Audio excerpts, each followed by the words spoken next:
My name is Kelsey Morgan. I'm 31 years old, and until that morning, I still believed family meant something you could lean on when things fell apart. I was standing at the front door when it happened. No warning, no buildup, just a sudden shift in the air that told me I wasn't welcome anymore. My bag hit the floor first, then another. Clothes followed, landing in a messy pile at my feet like they'd been waiting for this moment. She didn't hesitate. She spat on the ground near the steps and screamed, "You're a worthless leech! Nobody needs you!" I didn't yell back. I didn't defend myself. I didn't remind her why I was there or what I'd already given up. I just stood still, feeling that strange calm you get when something finally breaks so cleanly that there's nothing left to argue over. I picked up my laptop bag. That was the only thing I carried with me. Everything else stayed behind, including the version of myself that still thought this was temporary. I walked away without looking back. Not because I was strong, but because I was done. Done explaining. Done justifying. Done believing silence would somehow protect me. What they didn't know, what no one standing on that porch could have guessed, was that walking out didn't end anything. It started a countdown. 5 days later, my phone wouldn't stop buzzing. My inbox filled up faster than I could open it. Subject lines stacked on top of each other. Missed calls, follow-ups, panic leaking through every sentence. They needed me back, desperately. And by then, it was already too late. Before I tell you what he said, and what happened after I walked out, tell me, what time is it for you right now, and where are you watching from? I'm curious to see how far this story will travel. By the time everything collapsed, I had almost forgotten how simple the beginning looked. Just one bank transfer I convinced myself was harmless. About 3 months before I left, I was working as a project coordinator for a logistics company in Raleigh. The job was repetitive but steady. My rent and car payment cleared each month, and a modest emergency fund sat in my savings account. It was not much, yet it felt like proof I had finally reached some kind of stability. One evening, my older sister, Brooke Morgan, called overflowing with good news. She and her husband had found a rental house near the base in Fayetteville that she said was perfect for her cooking business. The landlord needed a decision quickly, and the deposit was more than they had ready. As she talked about counter space and delivery routes, I opened my banking app and looked at the balance that represented almost every extra dollar I had. I typed "loan for deposit" into the memo line before I hit send. Writing that word made it feel like a clear agreement instead of a vague family favor. Brooke texted a stream of gratitude and said they would pay me back monthly once they settled in. Her husband, Adam Pierce, followed with a screenshot of a neat budget that included a line labeled "repayment to me." I treated that image like a kind of promise, even though it was only pixels on my phone. A few weeks later, the company announced layoffs in a short video meeting. My role was on the list. Severance would cover maybe 2 months of expenses if nothing else went wrong. Overnight, my apartment in Raleigh shifted from symbol of independence to a bill I was not sure I could keep up with. I spent evenings at my kitchen table trying to stretch numbers that did not really stretch. While I was still revising spreadsheets and canceling small subscriptions, Brooke called again. This time, her tone was measured. She said it made no sense for me to burn through savings paying full rent alone when they now had a spare bedroom. If I moved in and paid them a smaller amount each month, I could protect what I had left and focus on finding new work. She framed it as balance. I had helped them secure the house. Now they would help me stay afloat. On paper, the plan looked practical. If I paid $800 a month, I could keep my car and phone, avoid missing payments on other obligations, and buy myself time to search for another job. Their utilities and internet were already in place, so I would not have to juggle multiple accounts. I told myself it was a short detour, not a step backward, and that once I was working again, we would formalize everything, including repayment. I gave notice, sold the furniture I could not fit into my car, and packed the rest into plastic bins. The drive to Fayetteville took only a couple of hours, but it felt longer. When I carried my boxes into their house, my role began to form almost immediately. Brooke was running a small meal prep service from the kitchen, cooking in batches for military families who wanted ready-to-heat dinners after long shifts. But her system for handling orders was a mess. I offered to bring order to the chaos because structure is the one thing I know how to build. I upgraded their internet plan so online orders would not drop. I created a simple booking page with time slots, linked it to an online payment processor, and routed confirmations through an email account I managed. We never put anything in writing, yet there was an understanding. They would cook and deliver. I would manage logins, billing profiles, and customer messages, and once income became steady, they would start regular repayments. The first month passed without open conflict, but certain details tugged at me. No one used the word loan anymore. My monthly cash payment disappeared into a kitchen jar without labels, and every major account stayed under my name because my card was attached.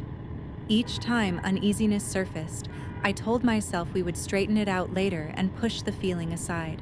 At the start, Brooke asked if I wanted coffee when she brewed a pot. She would slide a mug toward me with a quick smile before turning back to meal prep. Then the mug stopped appearing. The pot stayed on the back burner with 2 cups measured out, and I learned to pour my own after she left the kitchen.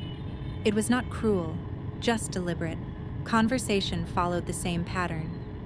In the first weeks, we lingered around the island at night, talking about customers, recipes, and the houses we used to point at from the back seat as kids. Those nights faded. Brooke kept her AirPods in while she cooked, nodding along to something only she could hear. And if I walked in midway through a story, she would close it with a vague, "Yeah, anyway," and change the subject. Adam's tone hardened faster. Little comments dropped into the air, never addressed directly to me. If the light bill came in higher than expected, he would remark that feeding an extra adult was not free. When a batch of orders took longer to process because I was adjusting the scheduling tool, he muttered about people who overcomplicate simple things. None of it was enough to start a fight, but each remark sat on my chest longer than it should have. Money, which we had tried to wrap in promises, quietly slid off the table. The word loan vanished from their vocabulary. My monthly $800 went straight into a jar by the fridge with loose receipts and grocery cash. Whenever I asked if they preferred a transfer so there would be a record, Brooke brushed it off and said she would sort it at some point. That point never appeared. One night, I came home from a failed interview in Raleigh, changed out of my blazer, and paused at the top of the stairs. Brooke and Adam were in the kitchen below, speaking low, but the vent carried their voices. Brooke said she had expected me to be gone by now. Adam replied that I would hold on to the room because I had nowhere else to go, and that they were not going to hand back the deposit just so I could walk away. In his version, I was lucky to have a roof, and mention of repayment was an inconvenience. The words landed harder than any shout. I stood there in my socks, hand resting against the wall, while the picture in my head shifted. I had told myself they were overwhelmed and disorganized. Now I heard something sharper under the frustration. Intent. Old professional habits took over. The next morning, before they woke up, I forwarded key text threads to a private email account and exported the transaction history from my banking app as a backup file. Screenshots could disappear with a lost phone. Files tucked in cloud storage were harder to erase. I just knew I needed proof that I had not imagined the promises. A few days later, while reorganizing the hall closet to make space for more meal prep containers, I found a slim folder sticking out from under a stack of marketing flyers. It held the small business internet agreement Brooke had signed when they upgraded service for the ordering system. The first page listed the account owner as the business name she used with the Fayetteville address. The second page stopped my breath for a moment. My own name appeared above a signature line labeled Responsible Party, followed by a version of my signature that looked almost right until I focused on the angle of the letters. The date matched a morning I had spent in Raleigh, turning in my badge at work, nowhere near their living room. I set the papers back in order and pulled up email on my phone, searching for any message about the agreement. Nothing. No consent form, no digital signature request, no call from the provider. On the final page, a note mentioned late fees and potential collection action directed at the responsible party if the account went unpaid. Until that moment, the situation had been painful and messy. With those pages in my hand, it turned into something else entirely. The next day, I treated the house like a place I was only passing through. Every cupboard and light switch felt different. I moved carefully, noting whose name sat on which envelope, and how often Brooke and Adam's voices dropped when they were in the kitchen without me. Before they woke, I sat at the small desk in my room with the internet agreement open. I read each paragraph slowly, tracing the phrases about responsibility and collection procedures. My name was printed there, as if I had willingly stepped into the role. The signature under it looked almost like mine, just stiff enough to belong to someone copying instead of signing on instinct. I did not trust memory alone, so I took clear photos of every page and uploaded them to a private folder, along with the screenshots of our messages and the bank transfer. I backed that folder up to a second service in case one account locked. It felt paranoid and necessary at the same time. When the customer service line opened, I called from the parking lot of a grocery store down the road. I gave the account number, spelled out my name, and asked what they had on file for identification. The representative hesitated, then explained the notes. Agreement signed in person at a service desk, identity verified with a driver's license. I knew where my license had been on that day. It had been in my wallet in Raleigh, clipped behind my company badge. The representative could not give legal advice, but she did say one thing clearly. As far as their system was concerned, I was the one they would contact if the bill went unpaid. The wording was neutral. The implication was not. I hung up and sat in my car until the urge to throw up receded. Back at the house, Brooke was chopping vegetables for a new menu. Adam sat at the table, scrolling through his phone, a stack of unopened mail beside him. I told them the provider had my name listed as the responsible party, and that I had never agreed to that. Adam shrugged without looking up. Brooke said the person at the store must have made a mistake, and that I was overreacting. Neither asked to see the contract. The conversation slid sideways almost immediately. Questions about the account turned into comments about how stressed they were, how much pressure the business was under, how much time they had invested in helping me land on my feet. I watched their faces as they spoke, trying to decide whether this was denial or calculation. The longer they talked, the more it sounded like they had rehearsed this story for themselves, that I owed them gratitude, not the other way around, and that anything written on paper could be bent to fit that narrative. That afternoon, I started moving my important things into one place. I gathered my passport, social security card, remaining bank statements, and work references into a single folder. I slid it into my backpack beside my laptop instead of leaving pieces scattered in drawers. From the outside, it looked like I was simply tidying my room. In reality, I was making sure I could leave with what mattered in one trip. I also made a quiet list of what I was willing to lose. The cheap dresser could stay. The extra clothes from college could stay. Dishes and blankets I had brought were not worth a fight. The only things that felt non-negotiable were the records that proved my version of events and the tools I needed to work again. In the evenings, I searched job listings and short-term rentals from the corner of the couch, while Brooke watched cooking shows. I bookmarked postings in other cities without letting myself imagine any one of them too clearly. Kevin checked in by text, asking how things were going. I erased 3 drafts before sending the version that felt safest. Still looking, still here.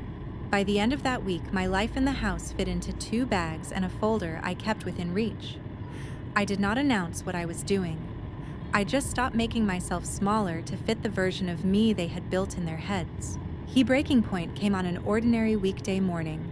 I woke before my alarm, listening to cabinets open downstairs and a pan hit the stovetop. Nothing sounded different, but the tightness in my chest did. When I stepped into the kitchen, Brooke was already in leggings and an oversized sweatshirt, moving between counter and stove with quick, precise motions. Containers for orders lined the island. She brushed past me without a word, as if I were part of the wall.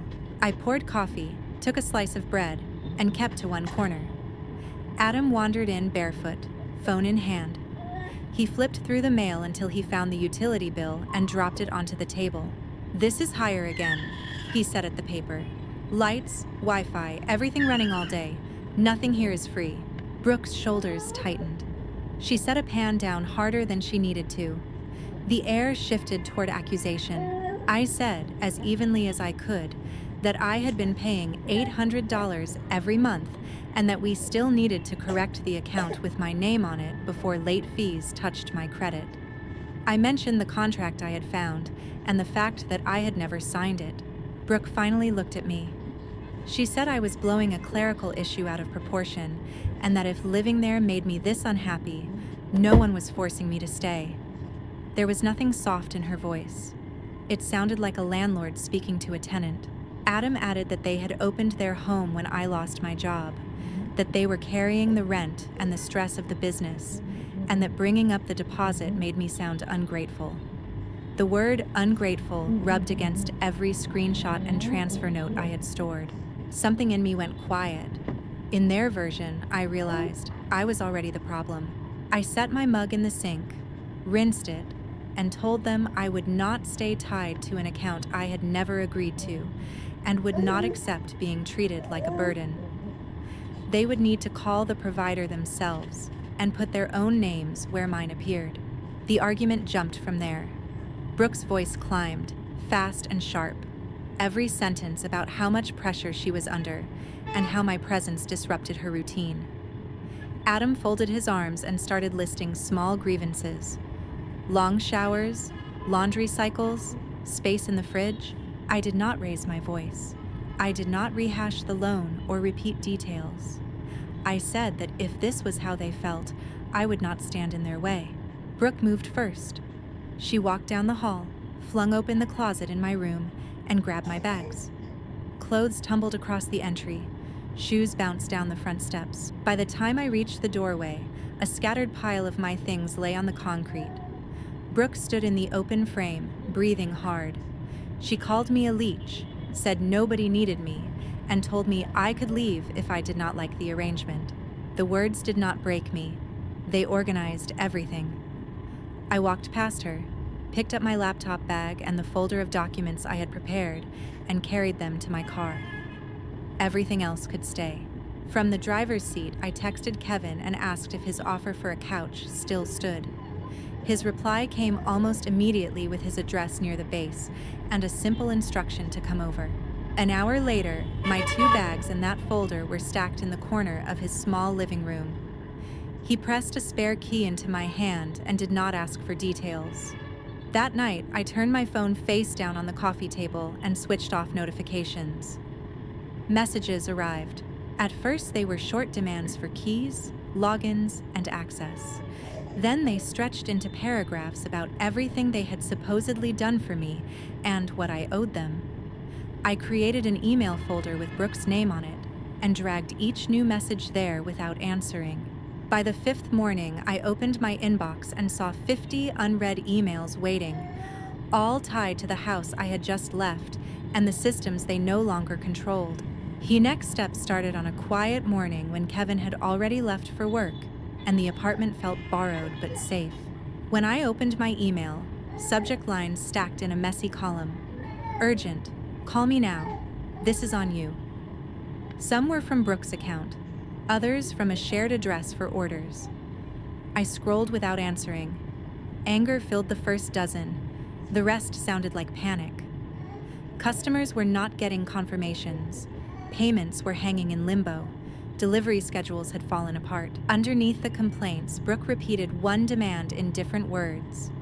She needed me to reconnect the systems, turn subscriptions back on, and clean up the mess before anybody outside the family saw how disorganized things had become.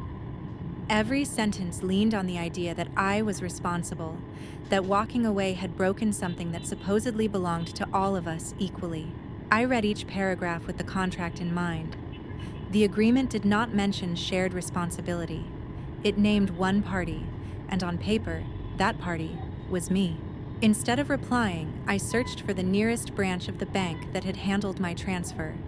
That afternoon, I sat across from a woman in a navy blazer with a badge that said Tanya Reed and explained that I needed help documenting a loan. Tanya asked for dates, amounts, and any written promises tied to the transfer. I slid my folder across the desk. The bank statement with a line marked loan for deposit, the budget Adam had sent, the texts where Brooke talked about monthly repayments. She printed a copy of the statement with an official note confirming the transfer and the memo line. The bank, she said, could not enforce a private agreement, but clear records mattered if the situation reached a courtroom. When I mentioned the internet contract and the signature, she grew more serious. Identity verification, she said carefully, was not a small detail. If a provider claimed to have checked documentation they had never actually seen, there were channels to question that.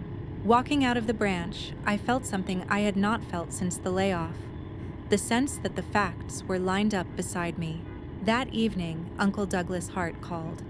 He had heard pieces of the story from Brooke and wanted to understand why his niece had supposedly walked out and wrecked a business that was starting to work. I agreed to meet him at a diner off the highway between Fayetteville and Raleigh. We sat in a booth with coffee neither of us finished. I did not dramatize or list every slight. I opened my folder and showed him the transfer, the messages about repayment, the photos of the contract with my forged signature. I described once how it felt to hear my sister talk about me as a problem to be managed. He read everything slowly. His jaw tightened at the signature. When he looked up, his expression had shifted from concern to something sharper. He did not call my sister a liar. He also did not call me mistaken. He said families handled their conflicts better when everybody sat in the same room with the same information.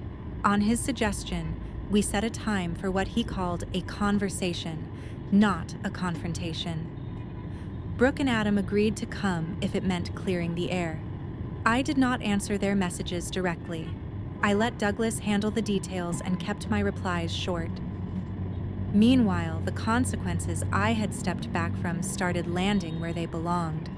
A regular customer reached out to the address on the ordering page, and then, when no one replied, tracked down my personal email from an old confirmation. She was polite, but firm. Orders had been missed. Payments had not been refunded. She was thinking about reporting the business to the landlord and to a consumer agency if she did not hear a plan to make things right. I did not speak for Brooke or Adam. I forwarded the message and asked them to address it directly. Then I filed a copy next to the rest of my records. By the end of that week, the question had changed. It was no longer about whether my sister thought I was ungrateful. It was about whose name sat on documents, who carried risk, and who had been using trust as cover. Day we finally sat in the same room, felt less like a talk and more like closing a file. Douglas booked a small community room behind his church. He sat beside me at a folding table with my folder in front of us. We had already gone through every document together. Now they were for my sister and her husband to see, not for him. Brooke and Adam arrived a little late and sat across from us. She set her bag down and folded her arms without looking at me. He placed his phone on the table, screen face up, as if he might need to check out at any second. The air conditioner hummed louder than any of us. Douglas cleared his throat and said we were there to look at actions and records, not old arguments. No one was being judged as a good or bad person that morning, he added, but there could be real consequences if things stayed the same. Then he turned my way and told me to put everything on the table once, clearly, and let it stand. I opened the folder and laid out the first pages. The statement showing money leaving my savings. the memo describing it as a loan, printed messages where Brooke talked about paying me back each month. I did not raise my voice or explain the context. Dates and amounts spoke clearly enough. Brooke glanced at the papers and said she had always thought of what I sent as help, not debt. Adam muttered that some people like to keep score. I let both sentences hang in the air. The paperwork on the table made it obvious this was more than a vague favor someone could shrug off when it stopped being convenient. Next, I set down the copies of the service contract. My name in the box for responsible party. A signature that looked like mine at a glance, and wrong when you studied the strokes. The date from the morning I had been in Raleigh turning in my badge. Douglas read the liability paragraph slowly, then asked Brooke how my name had ended up there. She blamed a clerical error and said the clerk must have reused old information. Nothing in the agreement supported that story.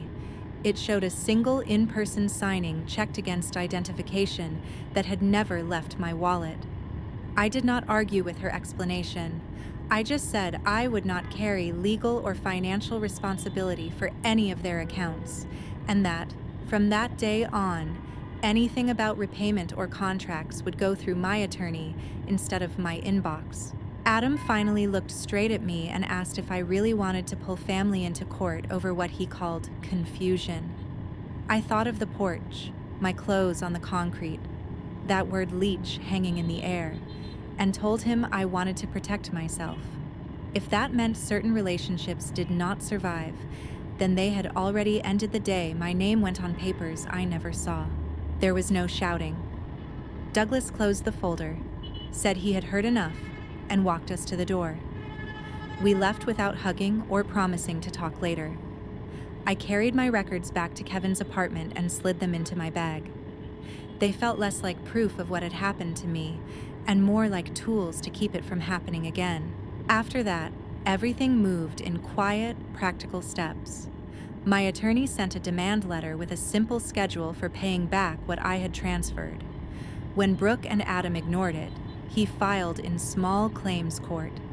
They settled before the hearing, signing an agreement that put the amount in writing and barred them from contacting me directly. If they missed payments, the judgment would allow stronger collection than reminders and guilt. The service provider finished its review and removed my name from the account. Any balance or calls would follow Brooke's business, not me. The landlord, tired of traffic and complaints, chose not to renew their lease when the term ended. They moved to a smaller place farther from the base.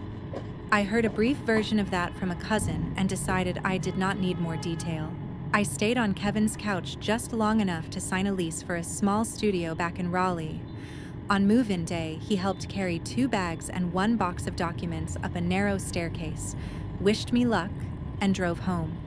No lecture about favors, no list of what I owed him. Just a wave at the door. Months later, the final repayment appeared in my account. My attorney confirmed the agreement was complete. That afternoon, I blocked every phone number and email address that could reach me from their side of the family. There was no last call, no goodbye message, no one-line apology, just a clear line that would stay where I had drawn it. Telling this now, I do not feel triumphant. I feel steady. I learned that boundaries do not break real family. They reveal who only felt close as long as you were paying the price. I learned that keeping records is not paranoia when money and trust are involved. It is how you stay honest when other people rewrite the past. Most of all, I learned that walking away is not the same as giving up. Sometimes it is the first honest thing you do after years of shrinking yourself to keep other people comfortable. If any part of this sounded close to home, I hope you take it as permission to protect yourself sooner than I did. Ask for things in writing. Notice what people do with your generosity. And when the cost of staying keeps climbing, remember you are not a leech for saying, enough. Thank you for staying with my story. If it gave you something to think about, you can share it, leave a comment, or tell me where you are listening from. Either way, I hope you carry one thing when this video ends. You are not here to be used up so someone else can feel comfortable.